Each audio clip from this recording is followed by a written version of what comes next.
राजमा चावल बनवायचे आहेत पण समजत नाही कसे बनवायचे, तर ही झटपट तयार होणारी आणि चवीलाही तेवढीच स्वादिष्ट अशी राजमा चावल रेसिपी खास तुमच्यासाठी.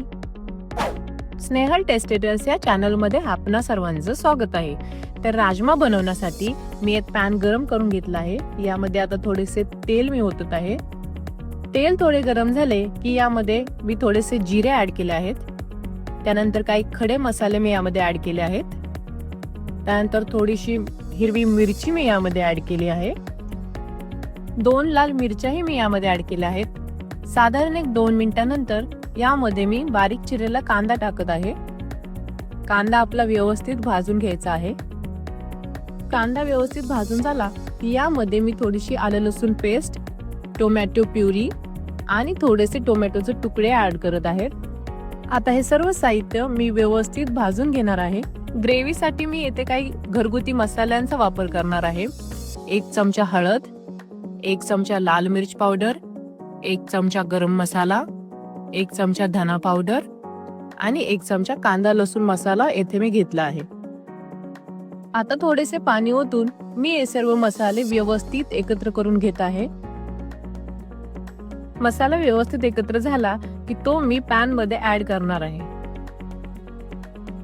आता हे सर्व साहित्य व्यवस्थित एकत्र करून मी हे मिश्रण एक साधारणपणे 10 मिनिटं मंद आचेवर व्यवस्थित शिजवून घेत आहे.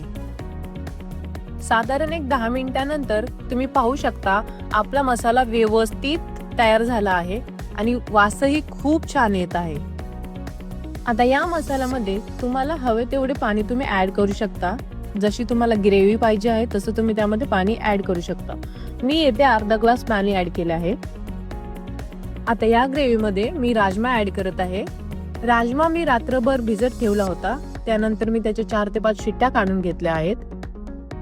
आता यामध्ये मी चवीप्रमाणे मीठ ऍड केले आहे आणि त्यानंतर 5 मिनिटं मी झाकण ठेवून हा राजमा व्यवस्थित शिजवून घेतला आहे.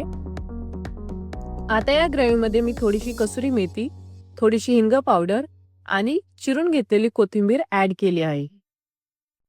हे सर्व साहित्य एकत्र करून मी पुन्हा 2 मिनिटांसाठी मंद आचेवर ही भाजी व्यवस्थित शिजवून घेतली. तर अशा प्रकारे आपली ही राजमाची भाजी तयार झाली आहे. चावल म्हणजे भातामध्ये मी इथे बासमती तांदळाचा वापर केलेला आहे.